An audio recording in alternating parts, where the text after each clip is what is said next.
જય શ્રી કૃષ્ણ બધાને।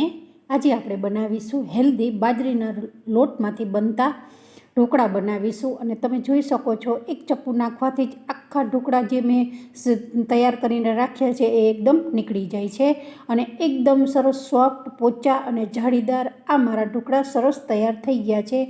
અને બહુ ઓછા તેલમાં ફક્ત મેં 2 ચમચીમાં આ રેસીપી બનાવી છે, તમે જોઈ શકો છો। અને 1 ચમચી વઘારમાં જ ખાલી તેલની જ જરૂર પડે છે આ હેલ્ધી ઢોકળા બનાવવા માટે। જો તમે ડાયટ કરતા હો અને તમે વજન ઘટાડવા માંગતા હો તો આ નાસ્તામાં બેસ્ટ છે। અને સાથે મેં ચટણી બી બતાવી છે, જે સૂકા લાલ મરચાં આવે છે, કશ્મીરી મોળા મરચાં આવે છે, એની મેં ચટણી બનાવી છે। અને સાથે લસણની આ રીતે ચટણી અને બાજરીના લોટમાંથી બનતા ઢોકળા આ રીતે એકદમ સરસ સોફ્ટ પોચા અને જાળીદાર મારા ઢોકળા સરસ તૈયાર થઈ ગયા છે। તો વિડીયો પસંદ આવે તો લાઇક શેર ઓર સબસ્ક્રાઈબ કરજો। અને ન્યૂ સબસ્ક્રાઈબર ઓર હજુ સુધી તમે વિધિ કિચનને સબસ્ક્રાઈબ ના કરી હોય તો જરૂરથી ચેનલને સબસ્ક્રાઈબ કરી દેજો, તો આવા અવનવા સરસ નવી રેસીપી તમને શીખવા મળે। તો આપણે સૌપ્રથમ પહેલાં બાજરીનો લોટ 1 ચમચી લીધો છે અને ત્યાર પછી એના જ માપ નાની ચમચી છે એને મેં આ રીતે ચણાનો લોટ લીધો છે અને 2 ચમચી સોજી લીધી છે। બસ આટલી જ સામગ્રીમાં એક ડીશ ભરી અને આપણા સરસ બાજરીના લોટના ઢોકળા તૈયાર થઈ જાય છે। તો આ રીતે તમારે સાંજે બનાવવા હોય તો આ પ્રોસેસ આપણે સવારે કરી દેવાની। તો મારે લગભગ અત્યારે 9 વાગ્યાનો ટાઈમ થયો છે અને મેં આ રીતે ખીરું પલાળી દીધું છે અને 2 થી 3 ચમચી મેં ખાટું ઉપર દહીં નાખી દીધું છે। અને આ રીતે સરસ આપણે, અને જો ઉતાવળ હોય તો 2 થી 3 કલાકમાં આ સરસ એનો આથો આવી જાય છે। પછી 1 ચમચી કોઈ પણ માપ રાખવાનો અથવા વાટકી રાખવાનો, વાટકીમાં પાણી લઈ અને થોડું પાણી નાખી અને સરસ આ રીતે આપણે બેટર બનાવી દેવાનું છે। એકદમ પહેલાં બેટરમાં આપણે પાણી વધારે નથી નાખી દેવાનું, નહીતર તમારા ઢોકળા સોગી થઈ જશે। એટલે પહેલાં ઓછું પાણી નાખી અને આ રીતે બેટરને સરસ હલાવી દેવાનું છે। અને લગભગ આ રીતે સવારે જો તમારે સાંજે બનાવવો હોય તો સવારે આ રીતે ખીરું તૈયાર કરી અને મૂકી દેવાનું। તો સાંજે બહુ જ સરસ આ ઢોકળા એકદમ સ્પોન્જી અને એકદમ જાળીદાર સરસ થઈ જાય છે। તો બસ આ રીતે એકદમ સરસ આપણે હલાવી દેવાનું છે અને બહુ ઓછા તેલમાં, અને આપણે જે ઘરની વસ્તુ સામગ્રી પડી છે એમાંથી જ આ સરસ ઢોકળા બની જાય છે। તો હવે આપણે ઢાંકી અને મૂકી દઈશું। હવે હું તમને સાંજે બતાવીશ। હવે આપણે ચટણી બનાવવાની છે। તો મરચાંને બી મેં સૂકા મરચાં લીધા છે અને જ્યારે મેં ખીરું કર્યું ત્યારે સવારે આ રીતે મરચાંને બી પાણીમાં પલાળી દીધા હતા। તો સાંજે મારે ચટણી બનાવવાની હતી, તો આ રીતે મેં સવારમાં જ આ 2 પ્રોસેસ કરી અને ઢાંકી અને મૂકી દીધી હતી। તો લગભગ 4 થી 5-7 કલાક જેટલું આ વસ્તુ બધું પડ્યું રહ્યું હતું। અને ત્યાર પછી હવે આપણે સાંજે તમને હું બતાવીશ, સાંજના લગભગ 6 વાગે છે, તો 6 વાગ્યાની આસપાસ તમે જોઈ શકો છો મરચાં એકદમ સરસ પોચા થઈ ગયા છે। તો હવે એને એકદમ પાણીમાં નિતારી નાખવાના છે અને સરસ ચોખ્ખા પાણીએ જે તીખાશ છે એ બધી નીકળી જશે, થોડા ઘણી હશે એ। તો મરચાં નાખ્યા છે મેં મિક્સરમાં, ત્યાર પછી સિંગદાણા લીધા છે અને અડધું ટામેટું લીધું છે।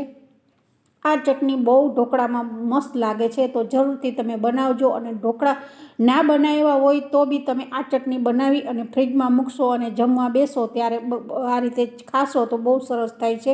ત્યાર પછી લસણની 8-10 કળીઓ નાખી દીધી છે।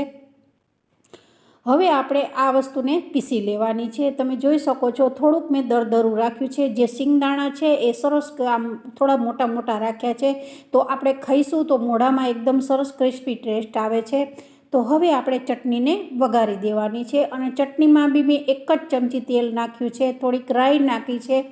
આ રેસીપીમાં બહુ ઓછા તેલમાં જ એકદમ સરસ આ રેસીપી કમ્પ્લીટ બની જાય છે। ત્યાર પછી હિંગ નાખી છે અને આ રીતે જે ચટણી છે એને સરસ આ તેલમાં શેકી નાખવાની છે।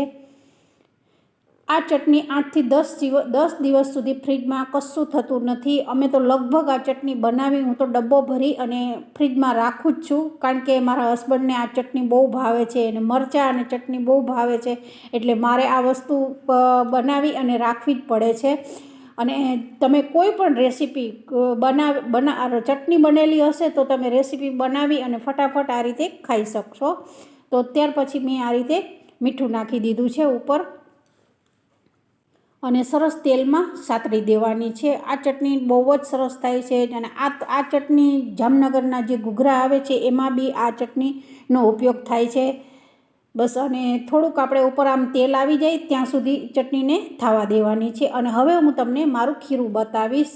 એકદમ ખીરામાં અત્યારે શિયાળાની સિઝન છે તોય તમે જોઈ શકો છો કે મારે જાડી પડી ગઈ છે, કારણ કે ઢાંકી અને લગભગ 5 થી 7 કલાક તમે મૂકશો તો એકદમ સરસ બાજરીના લોટનો બી સરસ આથો આવે છે. એવું નથી કે નથી આવતો આથો, પણ તમે થોડુંક એકદમ માપથી સરસ બનાવશો તો તમારું ખીરું એકદમ સરસ થશે. ત્યાર પછી મેં લસણની પેસ્ટ નાખી છે એમાં, અને ત્યાર પછી લીલા મરચાંની પેસ્ટ નાખી છે.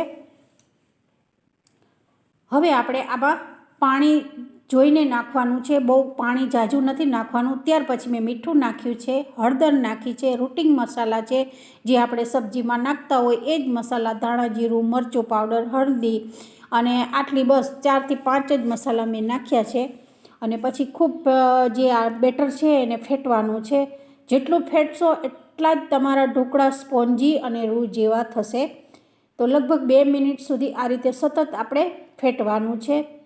અને ત્યાર પછી મેં બેકિંગ સોડા નાખ્યો છે. કોઈ પણ તમારે ઈનો સોડા નાખો તો બી સરસ થાય છે. અને એને એક્ટિવ કરવા માટે મેં થોડુંક અડધું લીંબુ ઉપર નીચોવી દીધું છે. આ રીતે કરવાથી એકદમ સરસ આપણું બેટર છે એ બહુ ફૂલશે એકદમ સરસ. થોડીક કોઈ પણ ખટાશ ઉપર નાખો તો જે તમે બેકિંગ સોડા ઈનો નાખ્યો હોય એ એકદમ સરસ એક્ટિવ રહે છે. તો હવે ફરી આપણે એકદમ સરસ આને ફેટી દેવાનું છે. જેટલું ફેટશો એટલા જ તમારા ઢોકળા સરસ ફૂલશે. ત્યાર પછી મેં ગેસ ઉપર પાણી ચડાવી દીધું હતું ઢોકળિયામાં, અને આ રીતે પ્લેટને ગ્રીસ કરી દેવાની છે. જો ઢોકળિયું ન હોય તમારા ઘરમાં તો તમારા ઘરમાં કોઈ પણ કડાઈ હોય, નોનસ્ટિક કડાઈ હોય, એમાં તમે પ્લેટ મૂકીને આ રીતે ઢોકળા બનાવી શકો છો. તો આ રીતે મેં પ્લેટને સરસ ગ્રીસ કરી દીધી છે. ચારે બાજુથી સરસ તેલ લગાડી દેવાનું છે. તેલ નહીં લગાડો તો તમારા ઢોકળા એકદમ નીકળશે નહીં. જ્યારે બની જશે ત્યારે ઢોકળા ચોંટી જશે. એટલે આ પ્રોસેસ કરવી બહુ જરૂરી છે. ત્યાર પછી આ જે બેટર તૈયાર ફીણી અને મેં રાખ્યું છે એને હવે આપણે પ્લેટમાં મૂકી દેવાનું છે. જેટલું છે એટલું. એક પ્લેટ મારી કમ્પ્લીટ તૈયાર થઈ ગઈ છે. જે મેં 1 ચમચી બાજરીનો લોટ, ચણાનો લોટ અને સોજી તો મેં 2 જ ચમચી લીધી છે. તો બી આ એકદમ બહુ સરસ થાય છે. અને સોજી ના હોય તો ખાલી બાજરીનો લોટ અને ચણાના લોટથી થાય છે, પણ સોજીથી થોડી એકદમ સ્પોન્જી બને છે. તો આ રીતે પ્લેટને સરસ આપણે થોડી થપથપાવવાની છે, એટલે જે આપણું ખીરું છે એમાં એર ભરાશે અને આપણા જે ઢોકળા છે એકદમ સરસ ફૂલી અને ઉપર આવી જશે. ત્યાર પછી મેં જે લાલ મરચું છે ઉપર થોડું આ રીતે સ્પ્રિંકલ કર્યું છે. તો એનાથી લુક બી સરસ આવે છે ઢોકળાનો અને ટેસ્ટ બી બહુ સરસ આવે છે. તો હવે મેં આ રીતે ઢોકળિયામાં પ્લેટ મૂકી દીધી છે અને લગભગ મેં 20 મિનિટ સુધી થવા દીધું હતું. ફૂલ ગેસ રાખવાનો છે અને જેટલું પાણી ભર્યું હશે એના ફૂલ ગેસમાં એકદમ સરસ ઉકાળશો તો આ ઢોકળા બહુ સરસ થશે. ત્યાર પછી મારે લગભગ 15 મિનિટ ઉપર થઈ ગયું હતું, એટલે ટોટલ મારે 20 જ મિનિટ થઈ છે. તો 20 મિનિટમાં મારા ઢોકળા સરસ કમ્પ્લીટ તૈયાર થઈ ગયા છે. તો આ રીતે એકદમ સાંજના સમયે જો તમારે કંઈ શાક કે રોટલી, ખીચડી શાક ના બનાવવું હોય તો ખાલી ચટણી અને આ રીતે તમે ઢોકળા બનાવશો તો બહુ સરસ થશે. અને આસાનીથી આના સરસ પીસ બી પડી જાય છે. એકદમ ચપ્પુ મારતા એકદમ સરસ આ ઢોકળા તૈયાર થઈ જાય છે.